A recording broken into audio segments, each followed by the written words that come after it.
নমস্কার, আমার আরো একটা মিনি ব্লগে তোমাদের সকলকে স্বাগতম জানাই। আজকে প্রথমবার বাড়ির সকলের জন্য রান্না করব আলুর পরোটা। এটা প্রথমবার আমি ট্রাই করছি। যদি কোনো ভুল ত্রুটি হয় প্লিজ নেগেটিভ কমেন্ট না করে একটুখানি সাপোর্ট করো আর ভুলটা ধরিয়ে দিও। আর যদি কোনো কিছু ইনগ্রিডিয়েন্টস অ্যাড করতে হয় বা কোনো ইনগ্রিডিয়েন্টস না অ্যাড করলে চলে, এরকম কিছু মনে হলে অবশ্যই তোমরা জানিও। আলু সেদ্ধ করতে বসিয়ে দিয়েছি, এবার মশলাটা তৈরি করে নেব। নিয়ে নিচ্ছি আদা, তারপর রয়েছে রাঁধুনি মশলা আর রয়েছে জিরা। যেহেতু আজকে সোমবার আর বাড়িতে সকলের জন্য হয়েছে নিরামিষ রান্না, তাই আজকে আমি ডিসাইড করলাম যে সবার জন্য নিজের হাতে বানাবো আলুর পরোটা।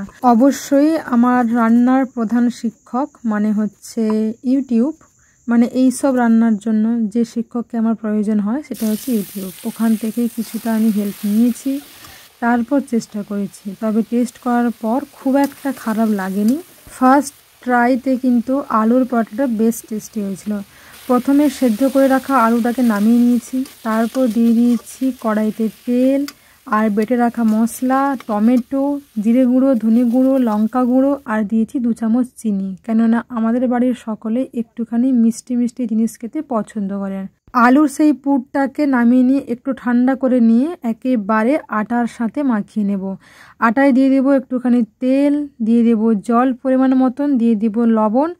আর যেহেতু আলুতে লবণটা পরিমাণ মতন দিয়েছিলাম, তাই হচ্ছে একটু কম লবণ দিয়েছি আটাতে।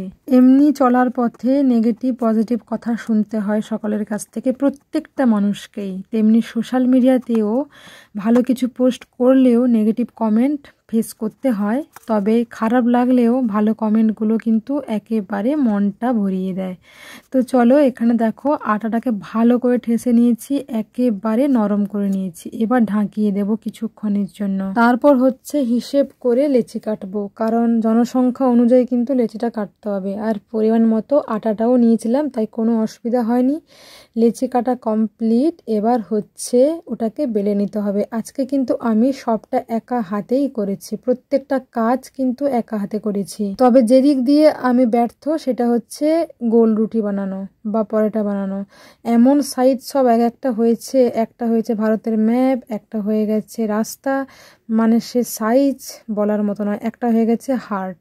যাই হোক, সব মিলিয়ে কিন্তু লেচি কাটা শেষ, বেলাও শেষ, এবার ভাজাভাজিও কিন্তু কমপ্লিটের রাস্তায়। আসতে হবে। এই পর্যন্তই, দেখা হচ্ছে নেক্সট কোনো মিনি ব্লগে। তোমরা ভালো থেকো, সুস্থ থেকো, সাবধানে থেকো, সকলকে ভালো রেখো, সবসময় হাসি খুশি থেকো। হেলথ হচ্ছে লাক্সারি, সবার হেলথ যেন সুস্থ থাকে, এটাই সবসময় ভগবানের কাছে আমি চাইবো। আসতে হবে। এই পর্যন্ত, টাটা।